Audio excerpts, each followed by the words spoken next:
इदानीम् अक्षराधिकरणम् इति त्रीणि सूत्राणि अक्षरमम्बरान्तधृतेः सा च प्रशासनात् अन्यभावव्यावृतेश्च त्रीणि सूत्राणि तत्र बृहदारण्यके युष्माभिः पठितः एव भागः अतः पुनः तत्र पठनीयं नास्ति सन्दर्भः न पठनीयः परन्तु एकवारं स्मर्तव्यम् इति कृत्वा मया इदम् आनीतम् इदं भवान् पठतु अत्र अस्ति अत्र समीपे आगच्छतु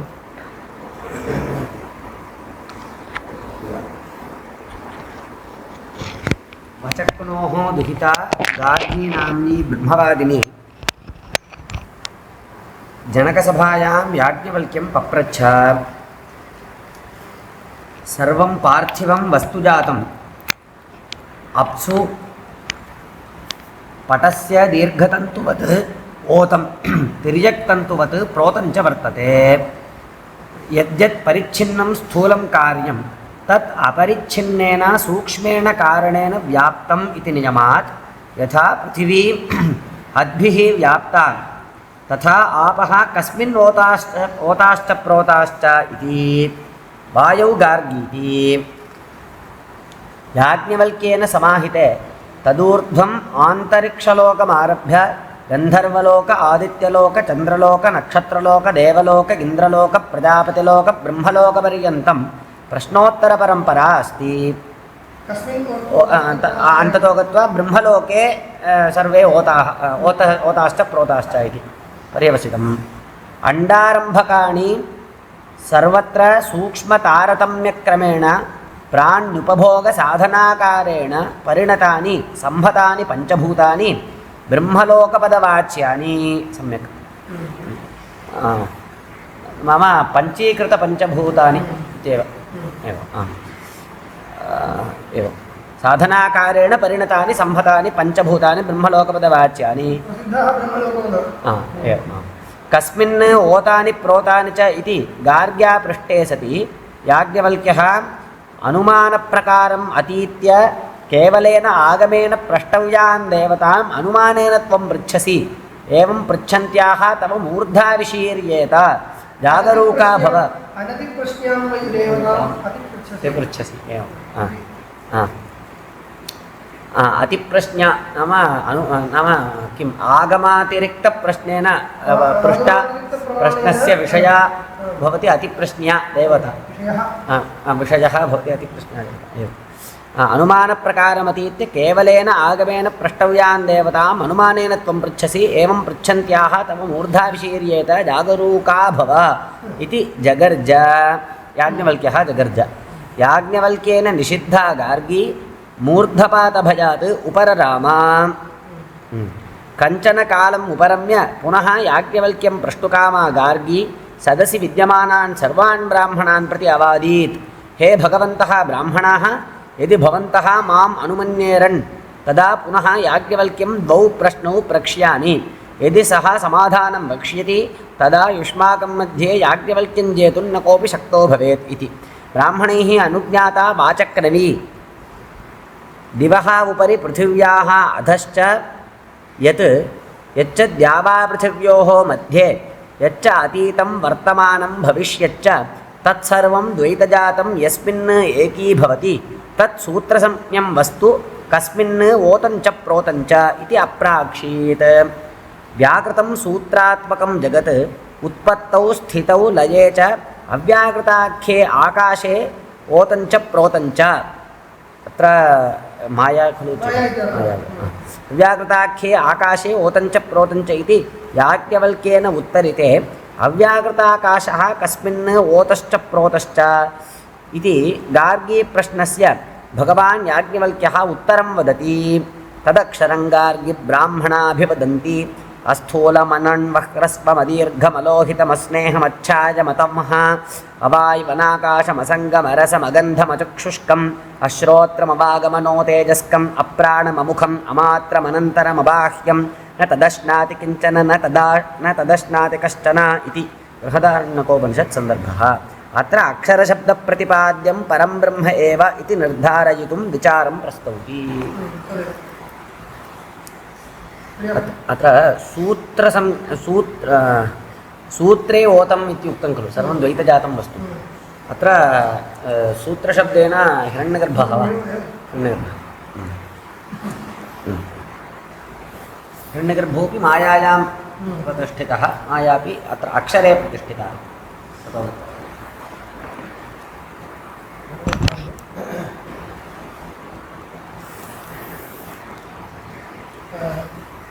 अक्षरमङ्गरान्तभृतेः तस्मिन् खलु आकाशः ओतश्च प्रोतश्च इति प्रश्नः तस्य उत्तरम् उक्तं सः उवाच सः याज्ञवल्क्यः उवाच एतद्वै तदक्षरं गार्गी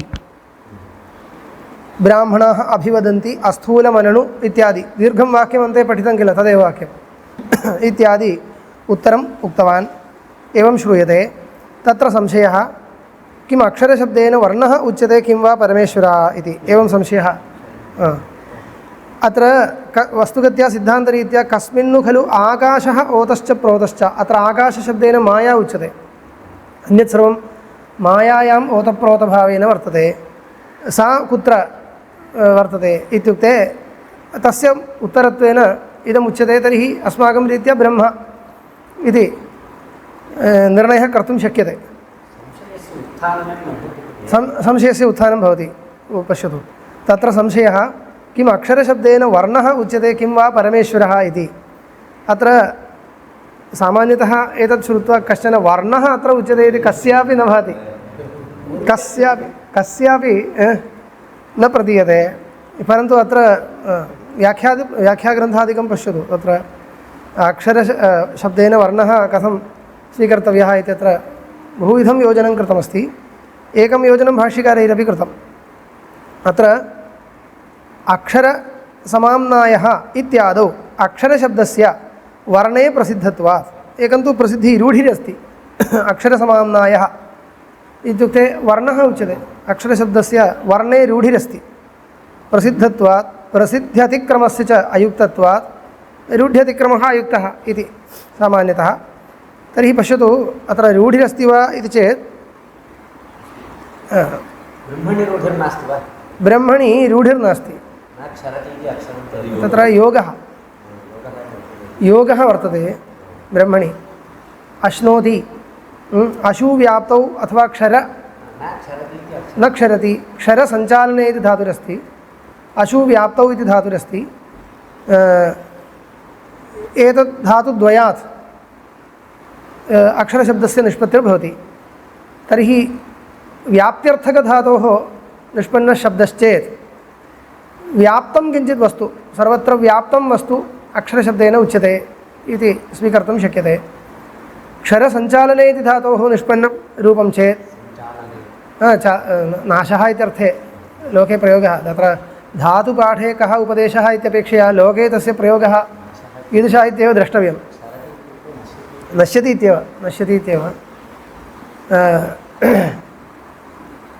एवञ्च नाशरहितं वस्तु उच्यते इति स्वीकर्तुं शक्यते अक्षरं शब्देन लोके वर्णः रूढ्य उच्यते वर्णस्तु नैयायिकमते अनित्यः परन्तु मीमांसकमते वैयाकरणमते च नित्यः वर्णः वैयाकरणमते स्फोटात्मकत्वात् नित्यः केवलं श्रूयमाणवर्णस्तु यद्यपि अनित्य एव परन्तु स्फोटात्मकस्तु वर्णः सोऽपि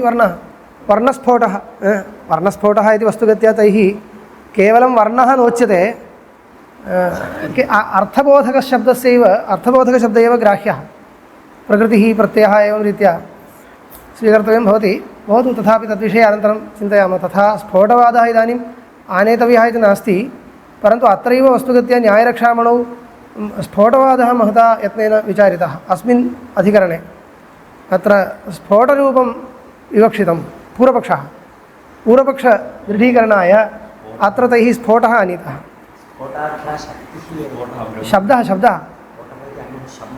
शब्दतत्त्वं तदेव इति ते वदन्ति तेषां पक्षः तदादाय योज्यते चेत् कथञ्चित् इदं शब्दः तस्य व्याप्तत्वमस्ति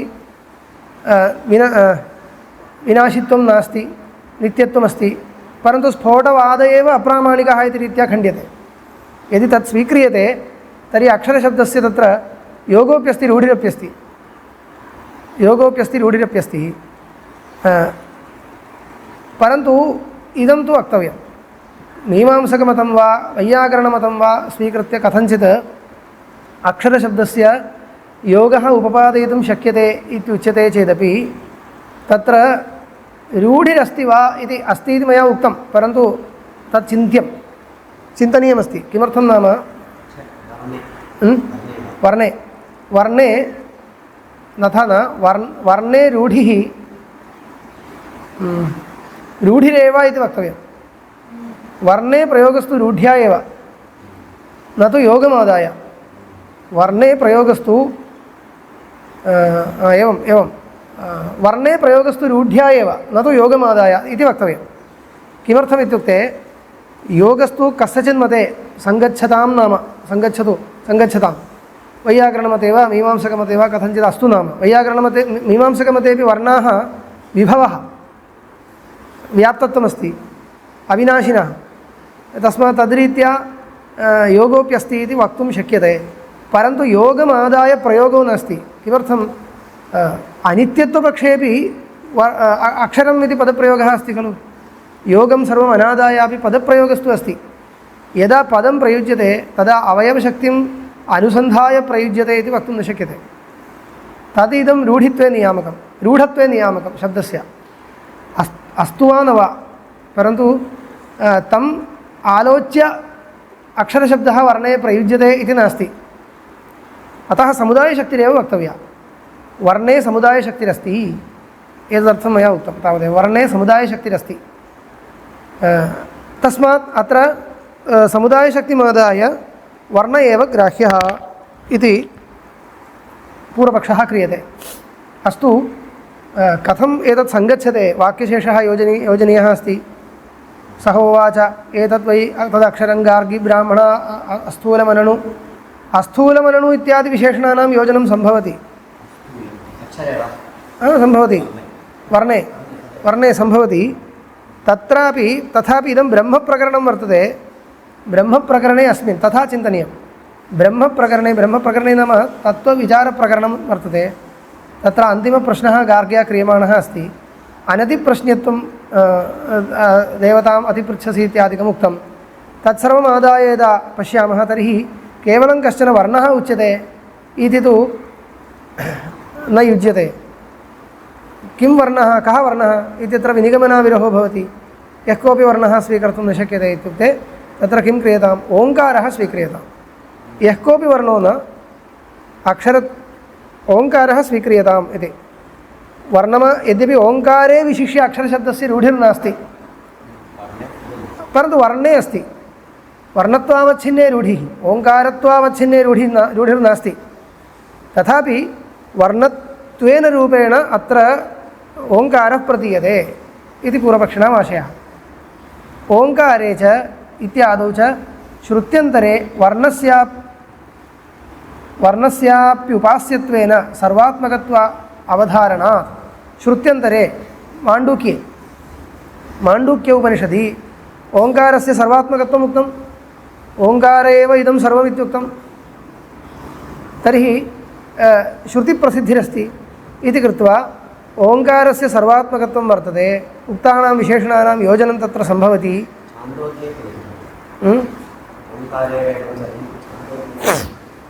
छान्दोग्ये लिखितं वा? छान्दोग्येपि कुत्रचित् स्याद् वा ज्ञायते। माण्डूक्ये तु अस्ति। अस्तु, छान्दोग्येपि कुत्रचित् स्यात् कदाचित्, द्रष्टव्यम्। ओङ्कार एव इदं सर्वं छान्दोग्ये अस्ति इति उच्यते। सत्यं। द्वितीय अध्याये तत्र संख्या दत्ता खलु, तत्र तर्हि छान्दोग्ये एव अस्ति, क्लेशो नास्ति। अस्तु, यत्र कुत्रापि अस्ति तत्र ओङ्कारस्य तादृशविशेषः उच्यते। तत् वस्तुगत्या उपासनार्थम् उच्यते इति तु अन्यो विषयः, परन्तु निर्देशस्तु अस्ति ओङ्कारस्य। यद्यपि उपासनार्थम् उच्यते न तु मुख्यं सर्वात्मकत्वम् ओङ्कारस्य वर्णमात्रस्य ओङ्कारस्य कथं मुख्यं सर्वात्मकत्वं नैव शक्यते। एतदादाय वस्तुगत्या तद् उपासनाप्रकरणं छान्दोग्ये पश्यामश्चेदपि तद् उपासनाप्रकरणं माण्डूक्ये पश्यामश्चेदपि उपासनाप्रकरणमेव तस्य मुख्यार्थे तात्पर्यं नास्ति। ओङ्कारस्य सर्वात्मकत्वेन चिन्तनं कृत्वा तत्र प्रविलापनप्रकारः माण्डूक्ये उच्यते। अत्र तु केवलं स्तुत्यर्थमेव छान्दोग्ये। अयं विशेषः।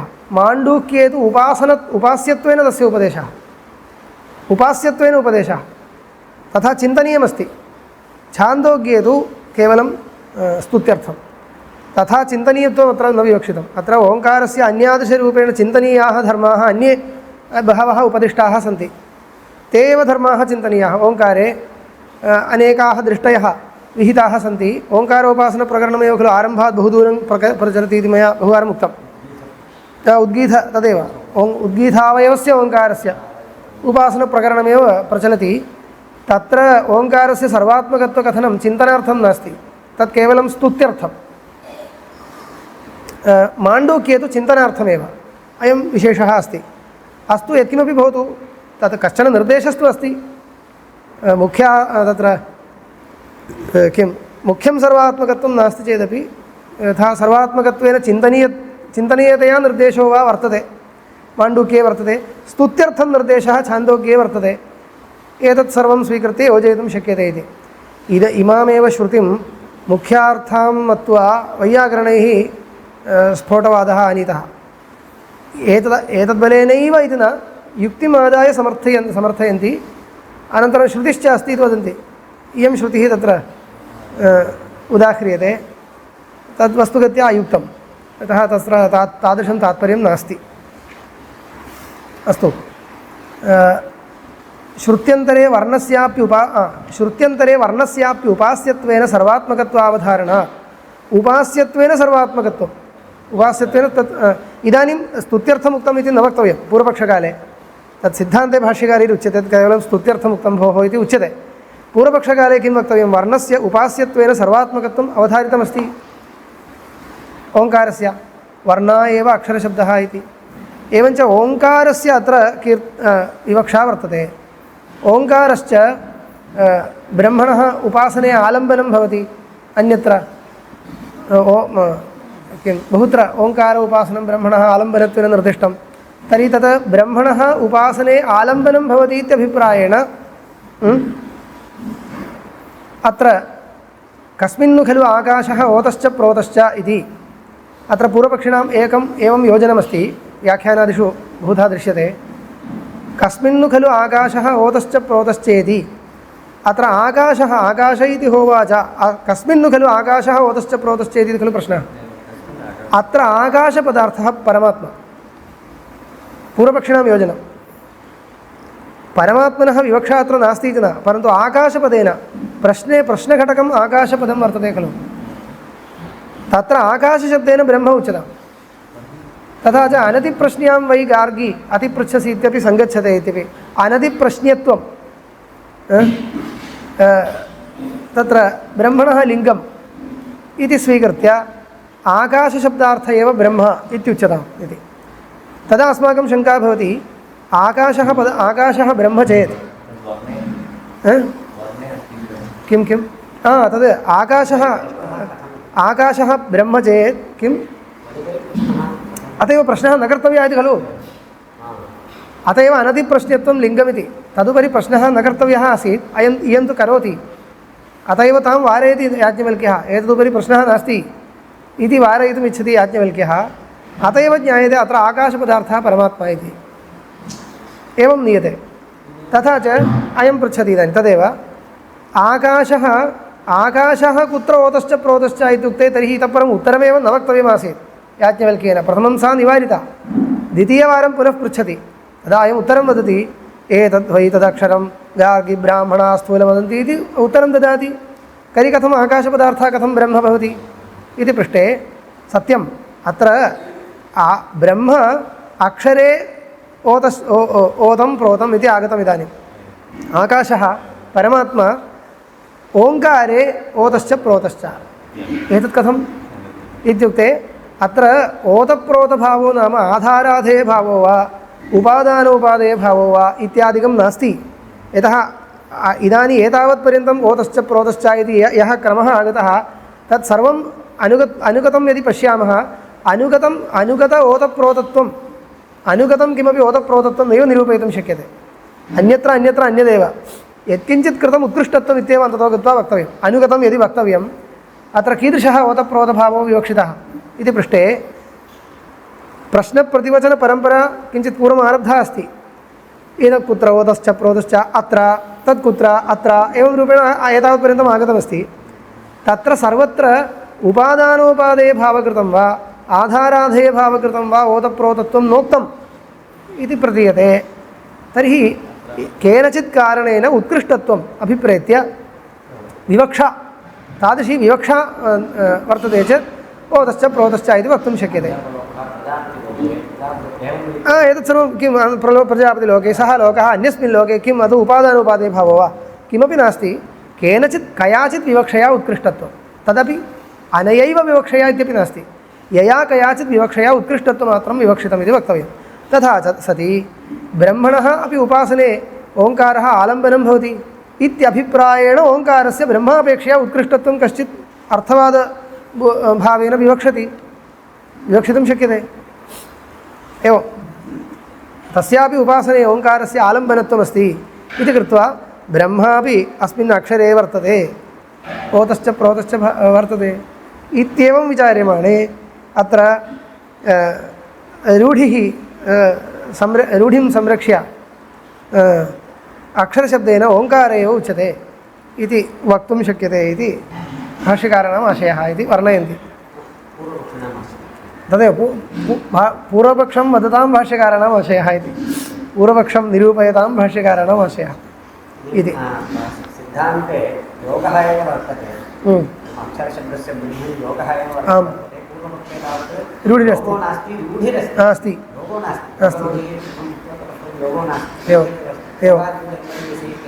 एवं तदेव योगाद्रूढिर्बलीयसी इत्येतावन्मात्रेण निर्णयः न उचितः औचित्यमपेक्षते खलु इति पृच्छ्येतात् एतदर्थम् एतावत्पर्यन्तम् उक्तं किं तत्र कीदृशं प्रकरणं तत्र अन्ततो गत्वा वर्णे परिसमापनं जातं वा यत्किञ्चित् वर्णः इति भवतामेव किम् एवं शङ्का जायते वा इति पृष्टं खलु एवं विचार्यमाणे शङ्का कर्तुं शक्यते इति एवं प्राप्ते उच्यते सिद्धान्ते एवमेव पठित्वा गन्तुं शक्यते क्लेशो नास्ति एवं प्राप्ते उच्यते पर एवात्मा अक्षरशब्दवाच्यः उपासनप्रकरणं नास्ति इति खण्डनं कर्तुं शक्यते उपासनप्रकरणं नास्ति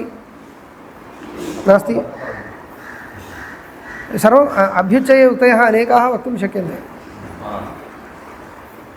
एवं प्राप्ते उच्यते पर एवात्मा अक्षरशब्दवाच्यः कस्मात् अम्बरान्तधृतेः पृथिव्यादेराकाशान्तस्य विकारजातस्य धारणात् तत्र हि पृथिव्यादेः समस्तविकारजातस्य कालत्रयविभक्तस्य आकाशे एव तदोतञ्च प्रोतञ्च इत्याकाशे प्रतिष्ठितत्वम् उक्त्वा आकाशे इति कश्चित् पदार्थः आनीतः तस्मिन् सः सिद्धान्तरीत्या माया कुतः तत्र अन्यत् सर्वं प्रतिष्ठितम् ओतञ्च यद्यत् विभक्तं तत्सर्वं प्रतिष्ठितं कालत्रये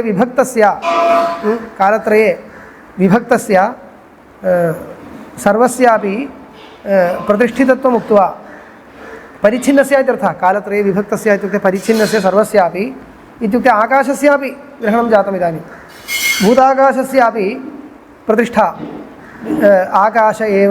आकाशे एव तदोतञ्च प्रोतञ्च इति आकाशपदेन मायाग्राह्या तत्र मायायां भूताकाशस्यापि ओतप्रोतभावः अस्ति आकाशे एव तदोतञ्च प्रोतञ्च इत्याकाशे प्रतिष्ठितत्वम् उक्त्वा इत्युक्ते मायायां प्रतिष्ठितत्वम् उक्त्वा कस्मिन्नु खलु आकाशः ओतश्च प्रोतश्च इत्यनेन प्रश्नेन इदम् अक्षरम् अवतारितम् सापि कुत्र माया नाम आकाशपदार्थः माया कुत्र ओतश्च प्रोतश्च इति पृष्टे तत्र अक्षरे इति उच्यते इदानीं तथा च उपसंहृतम् एतस्मिन्नु खल्लु अक्षरे गार्गी आकाशः ओतश्च प्रोतश्च इति उपसंहारोऽपि तथैव अस्ति। न च एयम् अम्बरान्तधृतिः। इदानीम् अम्बरान्तधारकत्वं प्रतीयते अम्बरान्तपदार्थस्य। अम्बरं नाम आकाशः। आकाशान्तस्य पदार्थजातस्य किम् आधारत्वम् अत्र अवगम्यते। तथा च इयम् अम्बरान्तधृतिः ब्रह्मणः अन्यत्र न सम्भवति इति उच्यते। अस्माभिः पृष्टस्य प्रश्नस्य समाधानं वक्तव्यम्। इत्युक्ते अत्र आधाराधेय भाव एव ग्राह्यः इति नास्ति किल इति तत्र वक्तव्यम्। ओतःप्रोतभावो नाम आधाराधेय भावो वा अधिष्ठान आरोप्य भावो वा द्वयोरेकमेव ग्राह्यं, तदेव मुख्यं। नाम उपादाने उपादेयस्य ओतप्रोतभावः इत्येव। उपादाने उपादेयस्य ओतप्रोतभावः। तद् उपादानं यदि परिणामिकारणं भवति यदि वा विवर्तकारणं भवति द्वेधापि सङ्गच्छते।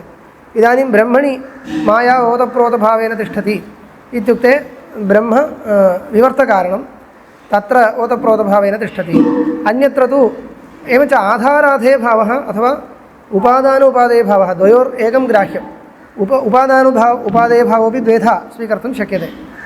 एतत् त्रिषु त्रयमध्ये एकम् अपि न सङ्गच्छते चेदेव अन्यत् स्वीकर्तव्यम् इत्यपि न्यायः। एवञ्च अवान् यत्किञ्चित् स्वीक्रियताम् इति न। इदानीम् आलम्बनत्वेन ओङ्कारस्य वर्णस्य उत्कृष्टत्वम् अस्ति इत्युक्ते अस्ति, परन्तु तद् यथा कथञ्चित् उत्कृष्टत्वं स्वीकृत्य वक्तव्यं भवति। अस्तु अनेकेषु पर्यायेषु बहुत्र यथा कथञ्चित् उत्कृष्टत्वम् आदाय एव ओतप्रोतभावः समर्थनीयः खलु इति पृष्टं पूर्वपक्षिणा। तत् सत्यं, परन्तु तदपि कदा वक्तव्यं? मुख्यम् ओतप्रोतभावं यदि आदाय योजयितुं न शक्यते, आधाराधेयभावम् आदाय वा उपादान उपादेयभावम् आदाय वा यदि ओतप्रोतभावः उपपादयितुं न शक्यते, तस्मिन् पर्याये यस्मिन् पर्याये तथा सम्भव वर्तते तत्र तथा यथा कथञ्चित् उत्कृष्टत्वम् आदाय उच्यताम्। अत्र तु सम्भवति खलु इत्येव। तस्मात् अत्र अम्बरान्तधृतिः अम्बरान्तविधारकत्वं ब्रह्मणो अन्यत्र न सम्भवति इति कृत्वा ब्रह्मैव अक्षरपदेन ग्राह्यं। यदपि ओङ्कार एवेदं सर्वम् इति तदपि ब्रह्मप्रतिपत्तिसाधनत्वात् स्तुत्यर्थं द्रष्टव्यम् उक्तमेव। ओङ्कारे वेदं सर्वम् इति या श्रुतिरुदाहृता तत् ब्रह्मप्रतिपत्तिसाधनत्वात् स्तुत्यर्थं द्रष्टव्यं। तस्मान्न न क्षरति अश्नुते च इति नित्यत्वं व्यापित्वाभ्याम् अक्षरं परमेव ब्रह्म। एवञ्च रूढिं परित्यज्य योगार्थः अत्र स्वीक्रियते इति विशेषः। रूढिं परित्यज्य यौगिकमर्थमादाय योजनं कर्तव्यम्। स्यादेतत् इदानीं अचेतनप्रधानविषयकपूर्वपक्षः सः अपि आनेतव्यः खलु। वस्तुगत्या अचेतनप्रधानस्य अत्र विवक्षा नास्ति इति तु ईक्षत्यधिकरणोक्तन्यायेनैव ज्ञायते। सा एव युक्तिः अत्रापि उच्यते। सा च प्रशासनादिति प्रशासनं चेतनस्य धर्मः। सा च प्रशासनादिति सूत्रं। प्रशासनं चेतनस्य धर्मः। प्रशासनम् अत्र श्रूयते। तत् प्रशासनकर्ता चेतन एव भवति। अचेतनप्रधानस्य न सङ्गच्छते इत्युक्त्वा खण्डनं कर्तुं विवक्षितमस्ति। तर्हि ईक्षतेर्न शब्दमिति चेतनधर्मम् आदाय यत्र चेतनधर्मः श्रूयते तत्र अचेतनधर्मस्य व्यावृत्तिः जायते इति खलु उच्यते। इदम् ईक्षत्यधिकरणे एव उक्तम् इति कृत्वा पुनः न वक्तव्यम्। एतादृशस्थले किं प्रपञ्चार्थं गतिसामान्यप्रदर्शनाय प्रपञ्चार्थम् इति उच्यते। तदेव सर्वत्र स्मारयतु। अचेतनप्रधानं न ग्राह्यमिति अत एव प्रधानमल्लनिबर्हणन्यायेन भाष्यं कृतं सूत्रकारेण।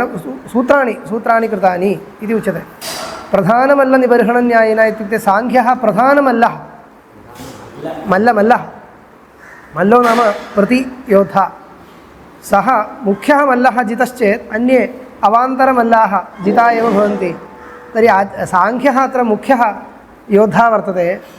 वेदान्तपक्षतः श्रुत्यर्थयोजने यतः नैयायिकानां परमाणुकारणवादादिकम् अत्र उपनिषत्सु सर्वथा न प्रसक्तं श्रुतेः योजनं कथमपि न सङ्गच्छते अचेतनप्रधानपरतया योजनं कथञ्चित् सङ्गच्छते इति भाति अतः तं वादं सः वादः खण्डितः इति पुनः पुनः स्मारयति इदमेव प्रपञ्चार्थमिति पुनः पुनः स्मारयति एकत्र खण्डितं चेदपि कदाचित् न विस्मर्येत इति न विस्मर्तव्यम् इति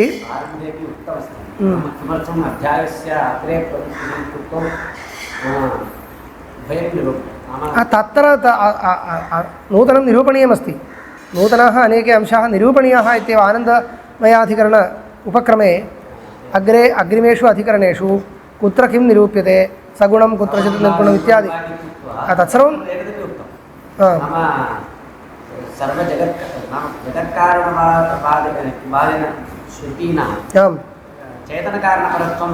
सम्यक् तदपि उक्तं तदेव प्रपञ्चनं नाम तदेव एवञ्च तस्य यद्यपि अत्र कृत्यं नास्ति कृत्यं मास्तु इत्येव कृत्यं मास्तु तथापि अचेतनप्रधानं अहं स्वीकरोमि इति कश्चित् अत्र न आगच्छेत् इत्येतदर्थं तस्य तर्जनाय उच्यते तावदेव स्यादेतत् कार्यस्य चेत् कारणाधीनत्वम् अम्बरान्तधृतिरभ्युपगम्यते कार्यस्य कारणाधीनत्वं चेत् स्यादेतत् कार्यस्य चेत् कारणाधीनत्वम् अम्बरान्तधृतिः अभ्युपगम्यते अत्र अम्बरान्तधृतिर्नाम का कार्यस्य कारणाधीनत्वं कार्यं कारणाधीनम् इत्येतदेव अत्र उक्तम् अम्बरपर्यन्तस्य धारणं धृतिः इत्युक्ते किं कारणे विद्यमानं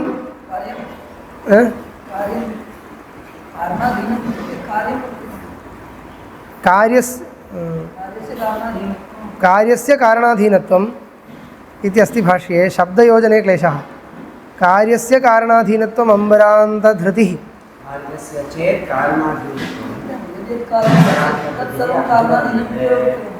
पदयोजने क्लेशः अस्ति कार्यस्य कारणाधीनत्वम् अम्बरान्तधृतिः अभ्युपगम्यते चेत् इत्युक्ते अम्बरान्तधृतिः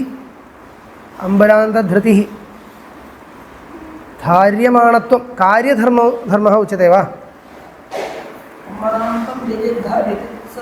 अम्बरान्ते धृतिशब्दः तथा योजनीयः स्यात् कार्यपरतया तदा स्वीकर्तुं शक्यते पश्यामि अस्तु कार्यस्य चेत् कारणाधीनत्वम् अम्बरान्तधृतिरभ्युपगम्यते विषयः स्पष्टः तत् कारणगतधर्म अम्बरान्तधृतित्वं कारणस्य धर्मो वा कार्यस्य धर्मो वा इति कार्यस्य धर्मश्चेदेव भाष्यं योजयितुं शक्यते कार्यस्य कारणाधीनत्वं कार्यगतं कारणाधीनत्वमेव अम्बरान्तधृतिः इति खलु उक्तम्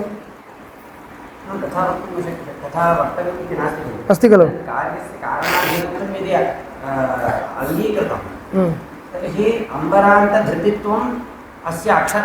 पदं योजयतु भोः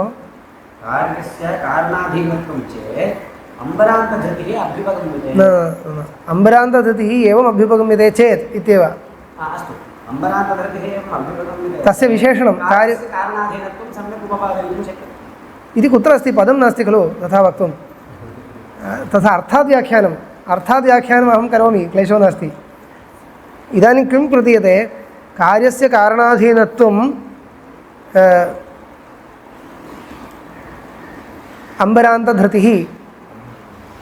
अम्बरान्तधृतिः कार्यस्य कारणाधीनत्वमेव अभ्युपगम्यते चेत् इति पदात् अर्थः लभ्यते तर्हि अम्बरान्तधृतिः इत्युक्ते तदेव उक्तमिति खलु आयाति पूर्वं कथं सूत्रव्याख्यानं कृतम् अम्बरान्तधृतेः पृथिव्यादेराकाशान्तस्य विकारजातस्य धारणात् इति सूत्रार्थो वर्णितः तर्हि धारणम् इत्युक्ते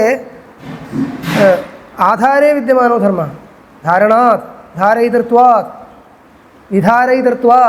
विधारयितृत्वम् आधारस्य धर्मः खलु अतः मम शङ्का तत् द्रष्टव्यं भोः व्याख्याने नास्ति खलु पश्यामः कार्यस्य कारणाधीनत्वम् अम्बरान्तधृतिरभ्युपगम्यते चेत् प्रधानकारणवादिनोपि इयम् उपपद्यते। कथम् अम्बरान्तधृतेर्ब्रह्मत्वप्रतिपत्तिः प्रधानकारणवादी अपि वदेत् अचेतनप्रधानं सर्वस्य धारयितृ वर्तते, सर्वस्यापि विधारयितृ, अतः तदेव गृह्यताम् इति वदेत्। अतः कथम् अम्बरान्तधृतेः ब्रह्मत्वप्रतिपत्तिः ब्रह्मैव इति कथं प्रतिपत्तिः?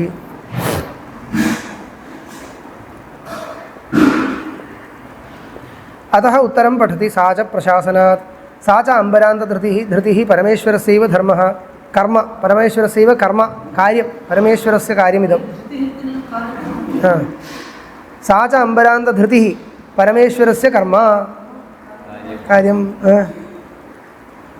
कस्मात् प्रशासनात् प्रशासनं हि इह श्रूयते एतस्य वा अक्षरस्य प्रशासने गार्ग्यसूर्याचन्द्रमसौ विधृतौ तिष्ठतः इत्यादि स्पष्टं।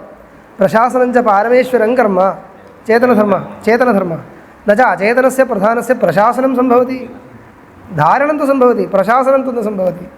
अत्र कीदृशं तर्हि प्रशासनपूर्वकं धारणं करोति तादृशपदार्थः ग्राह्यः। अतः अचेतनं व्यावृत्त्यर्थमेव प्रशासनं श्रुत्या उक्तमिति। तथा न ह्यचेतनानां घटादिकारणानां मृदादीनां घटादीनां कारणानि मृदादीनि यानि तेषां कारणानां घटादिविषयं प्रशासनमस्ति, घटादिविषयकं प्रशासनं तु नास्ति। अन्यभावव्यावृत्तेश्च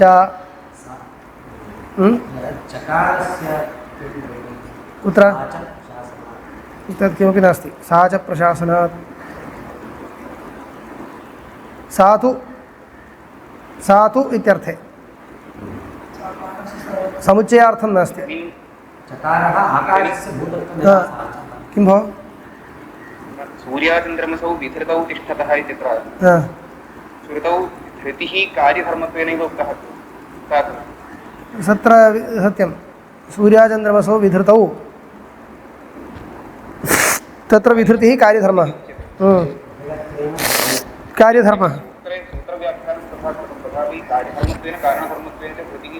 शक्यते वक्तुं न शक्यते इति मम क्लेशो न।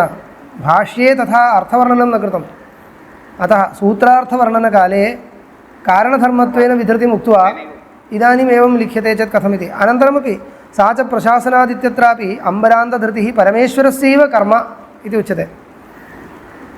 परमेश्वरस्य कार्यं परमेश्वरनिष्ठो धर्मः इति खलु उच्यते।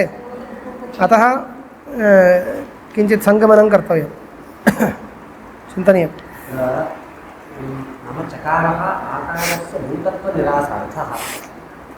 इत्यस्ति वा?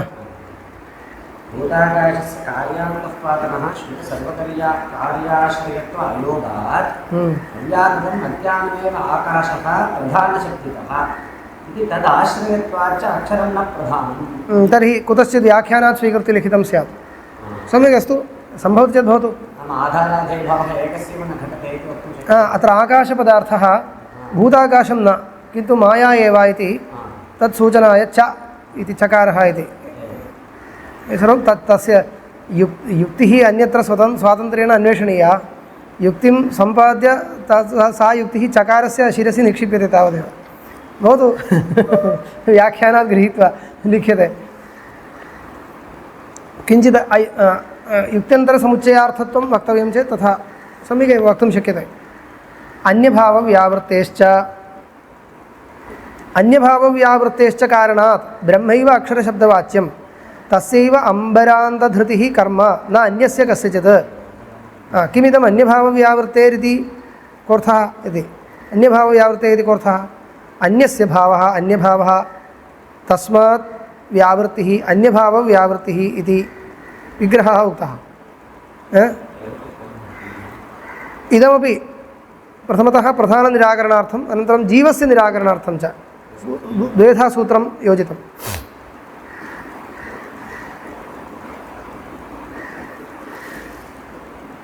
अक्षरपदार्थे प्रधानत्वस्य व्यावृत्त्यर्थम् इति सूत्रार्थः। पश्यन्तु एतदुक्तं भवति यदन्यत् ब्रह्मणः अक्षरशब्दवाच्यम् इह आशङ्क्यते तद्भावात् इदम् अम्बरान्तविधारणम् अक्षरं व्यावर्तयति श्रुतिः यद्वा एतदक्षरं गार्ग्य अदृष्टं दृष्टृ अश्रुतं श्रोत्र अमतं मन्त्र अविज्ञातं विज्ञातृ इति सूत्रं कथं योजनीयम् इत्युक्ते अन्यस्य इदानीं प्रकृते आशङ्क्यमानस्य अचेतनप्रधानस्य अन्यस्य भावः अन्यस्य अचेतनप्रधानस्य भावः प्रधानत्वं अन्यभावः तस्य व्यावृत्तिः इत्युक्ते प्रधानत्वस्य अत्र अक्षरपदार्थे प्रधानत्वं नास्ति अक्षरपदार्थः प्रधानं न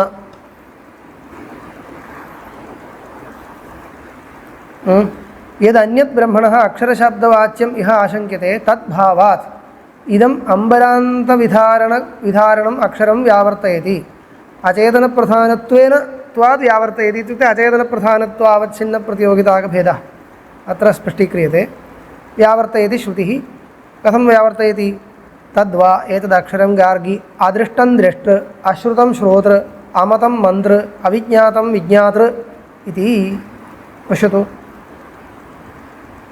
अदृष्टं द्रष्टृ अदृष्टम् इत्यनेन प्रधानं स्वीकर्तुं शक्यते परन्तु द्रष्टृ इत्यनेन प्रधानं स्वीकर्तुं न शक्यते द्रष्टृत्वं चेतनधर्मः एवम् अश्रुतम् इत्यनेन प्रधानं स्वीकर्तुं शक्यते श्रोतृ इत्यनेन न शक्यते एवमेव चेतनधर्माः उच्यन्ते इति कृत्वा अचेतनप्रधानस्य व्यावृत्तिः क्रियते तत्र अदृष्टत्वादिव्यपदेशः प्रधानस्यापि सम्भवति द्रष्टृत्वादिव्यपदेशस्तु न सम्भवति अचेतनत्वात् जातम् अनन्तरं जीवस्य व्यावृत्तिः क्रियते तथा नान्यदतोऽस्ति द्रष्टृ नान्यदतोऽस्ति श्रोतृ नान्यदतोऽस्ति मन्त्र नान्यदतोऽस्ति विज्ञातृ इत्यात्मभेदप्रतिपादनात् अत्रापि आत्मभेदप्रतिषेधात् आत्मभेदः जीवोऽपि नात्र ग्राह्यः तद्भेदोऽपि अत्र प्रतिपादितः यतः परमात्मा एव जीवभावेन द्रष्टृ श्रोतृ मन्त्र द्रष्टा श्रोता मन्ता विज्ञाता च भवति इति कृत्वा जीवस्यापि अत्र अतिरिक्तस्य लोके अतिरिक्तत्वेन प्रतीयमानस्य द्रष्टृत्वादिकं नास्ति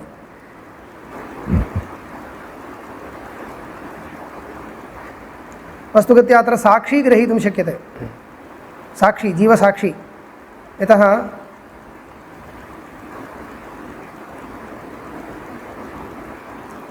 कथं ग्रहीतुं शक्यते इत्युक्ते एतद् द्रष्टृ अदृष्टं द्रष्टृ साक्षिणः द्रष्टृत्वमस्ति द्रष्टृत्वं साक्षिणः एव प्रकाशकत्वं न तु अहमर्थस्य अतः अहमर्थः जीवः अत्र न आशङ्क्यते किन्तु जीवसाक्षी इति विषयप्रकाशकः सः द्रष्टृ न दृश्यः अहमर्थस्तु वृत्त्या विषयीक्रियते दृश्यत्वं तस्य सम्भवति अस्य तु दृश्यत्वं न सम्भवति वृत्तिप्रतिबिम्बितचैतन्यविषयत्वं दृश्यत्वम् इति स्वीकारे वृत्तिप्रतिबिम्बितचैतन्यविषयत्वम् अहमर्थस्य विशिष्टस्य जीवस्य अस्ति सः अहमाकारवृत्तिप्रतिबिम्बितचैतन्येन प्रकाश्यते इति वक्तुं शक्यते परन्तु साक्षिणस्तु न तथा कुतः अहमाकारवृत्तिप्रतिबिम्बितचैतन्यमेव साक्षी इति कृत्वा तस्य पुनः तद्विषयत्वं नास्ति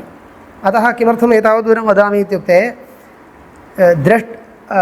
अदृष्टम् इति उपपादनीयं खलु अदृष्टत्वं जीवस्य कथं जीवविषयिणी आशङ्का कथं क्रियते इत्युक्ते जीवसाक्षी स्वीक्रियते चेत् आशङ्का कर्तुं शक्यते जीवसाक्षी एतदक्षरं गार्गी अदृष्टं द्रष्टृ अश्रुतं श्रोतृ तत्र अदृष्टत्वम् अदृश्यत्वं श्रोतृत्वम् एतत् सर्वं सङ्गच्छते द्रष्टृत्वं साक्षिणः वर्तते इति कृत्वा सः अत्र गृह्यताम् इति न आशङ्कनीयं कुतः नान्यदतोऽस्ति द्रष्टृ नान्यदतोऽस्ति श्रोतृ इत्यादिना तस्य परमात्मभाव एव परमात्मनः अन्यः कोऽपि नास्ति साक्षी इति उच्यमानः परमात्मने एव भावः अत्र वर्तते इति कृत्वा प्रतिषेधात् इति आत्मभेदस्य प्रतिषेधात् न शारीरस्यापि उपाधिमतः अक्षरशब्दवाच्यत्वम् अचक्षुष्कम् अश्रोत्रम् अवागमनः इत्यस्ति वा अवागमनः इत्यस्ति वा मनः इति च उपाधिमत्ता प्रतिषेधात् न हि निरुपाधिकशारीरो नाम भवति तत्र जीवसाक्षी अपि उपाधिविशिष्टः उपहितचैतन्यमिति खलु उच्यते उपाधिविशिष्टः अस्ति वा उपहितः नाम उपाधिविशिष्टः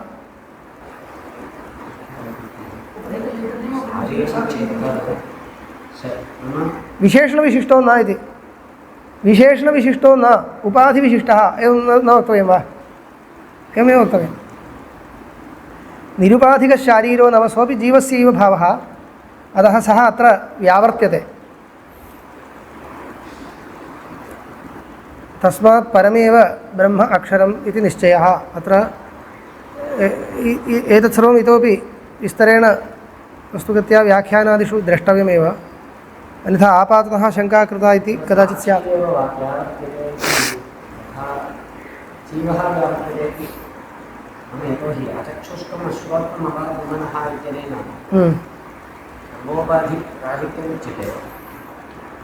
साक्षिणः तादृश उपाधिकत्वं उत्तराखण्डप्रसिद्धमस्ति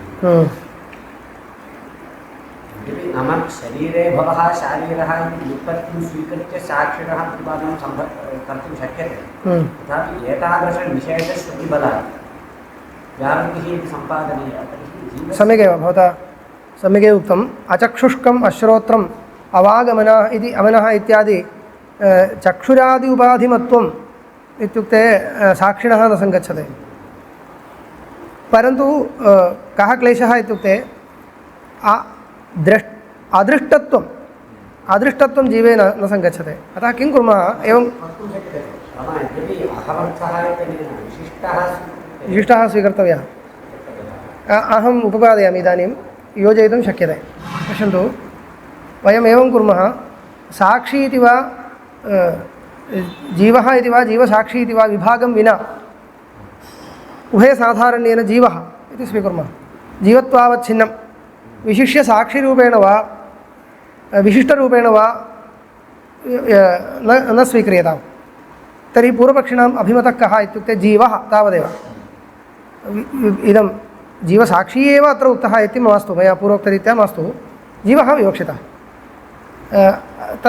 तदेव युज्यते च इदानीम् आलोचयामि तदानीमेव पूर्वपक्षमपि उत्थापयितुं शक्यते अत्र पूर्वपक्षः कथम् उत्थापनीयः इत्युक्ते केवलम् एतद्दर्शनमात्रेण न अत्र अम्बरान्तधृतिः वक्तव्या खलु अम्बरान्तधृतिः जीवस्य कथं सङ्गच्छते इति पृष्टे सर्वथा न सङ्गच्छते इति कृत्वा जीवपरस्य पूर्वपक्षस्य उत्थानमेव न भवति इत्येव भाति परन्तु किं कर्तव्यं बहुषु अधिकरणेषु यथा कृतं तद्वत्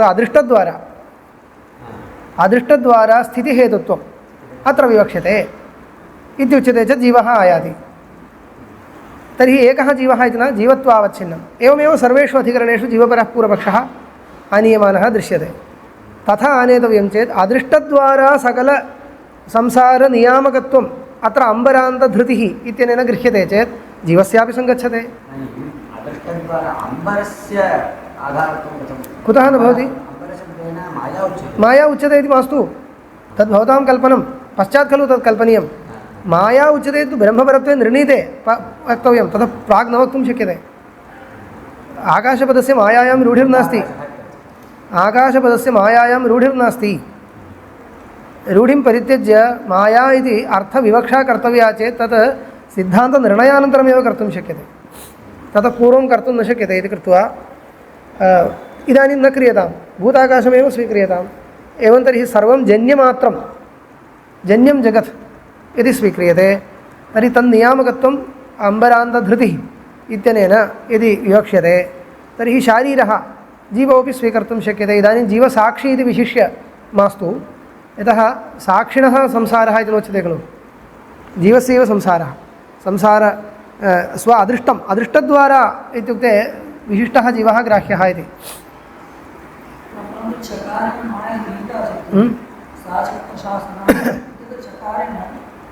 इदम् अत एव उक्तं चकारस्यापि वाच्यार्थो वा माया न इति तदपि कल्पनमेव खलु व्याख्यातॄणां कौशलं तत् व्याख्यातृकौशलम् इत्युच्यते कश्चन अर्थः युक्त्या निर्धारितः सोऽपि अत्र सूत्रकारेण विवक्षितः इति वक्तव्यम् इति कृत्वा च इति अधिकं वर्तते तत्र अयमर्थः इति एतत् सर्वं निर्णयानन्तरम् उच्यतां ज्ञायते खलु निर्णयानन्तरम् उच्यताम् यदि संशयः जीवः गृह्यते किं तर्हि अदृष्टम् अश्रुतम् इत्यादिकं कथं भवामि तदेव मम प्रश्नः किं जीवः अहमाकारवृत्तिविषयः खलु अत एव तत् अतएव मया उक्तं जीवसाक्षी जीव उभयसाधारणेन जीवः इति व्यवहारः क्रियते तत्र काचित् श्रुतिः जीवसाक्ष्यभिप्रायेण योजनीया अन्यः अंशः विशिष्टमादाय योजनीयः अदृष्टत्वं जीवविशिष्टस्य नास्ति साक्षिणः एव तस्यैव रूपद्वयम् इति स्वीकृत्य योजयितुं शक्यते जीवो विवक्षितः जीवः द्वेधा जीवसाक्षी यद्यपि साक्षित्वेन रूपेण तस्य संसाराश्रयत्वं नास्ति संसारित्वं नास्ति साक्षित्वेन रूपेण प्रकाशकत्वं विशिष्टरूपेण संसारित्वं इत्यादिकं तत् यत् रूपं यत्र योजनीयं तत् स्वीकृत्य तत्र व्याख्यानं कर्तुं शक्यते इति पूर्वपक्षिणाम् आशयो भवितुमर्हति तदानीम् एवं खण्डनं सङ्गच्छते तथा भवतु तावदेव एतत् चशब्देन उक्तं यत् सर्वं किं भवति निर्णयानन्तरं व्याख्यातृकौशलमित्येव वक्तव्यं वैयाकरणाः सूत्रेषु किञ्चित् अधिकं प्रविष्टं चेत् एतद् आरम्भबलात् अथवा एतत् बलात् इति सामर्थ्यं वदन्ति खलु एतदपि कथम् अस्ति किञ्चित् साधुशब्दः लोके प्रयुज्यमानः वर्तते सः सङ्ग्राह्यः इति पूर्वमेव निर्णीतं सूत्रे किञ्चित् अधिकं च लभ्यते तर्हि तदा एतत् सङ्ग्रहाय एवं रूपेण व्याख्यातुं शक्यते स्थितम् आदाय एव वक्तव्यं तद् अर्थते इति कृत्वा लोके अप्रसिद्धं ग्रहीतुं न शक्यते एवं खलु साधुशब्दत्वेन शिष्टव्यवहारेण निर्णीतं किञ्चित् पदमस्ति तस्यापि साधुत्वसङ्ग्रहाय उपयुज्यमानः कश्चित् अंशः व्यर्थः यदा लभ्यते तर्हि व्यर्थं तत्सङ्ग्रहाय इति उच्यते इयं रीतिः आश्रियते अत्रापि सूत्रेषु आश्रियते सूत्रेषु सर्वत्र इयम् आश्रियते सर्वेषु सूत्रेषु इयं रीतिरस्ति परन्तु अन्यत्र मानान्तरेण सिद्धिमादाय तद् वक्तव्यम् इदानीं तस्य सङ्ग्रहः कर्तव्यः इत्यत्र मानान्तरं प्रदर्श्यते चेत् तत् सङ्ग्रहाय इदम् अत्र व्यर्थं सत् प्रतीयमानं पदं तदर्थम् इति वक्तुं शक्यते नो चेत् न शक्यते तद्वदेव अत्रापि इदानीं युक्त्यन्तरेण आकाशपदार्थः माया इति लिङ्गान्तरेण वा तदर्थं लिङ्गानि वक्तव्यानि बहु विचारणीयमस्ति निर्णीते सति तदनन्तरं तत्सङ्ग्रहाय इति वक्तुं शक्यते अस्तु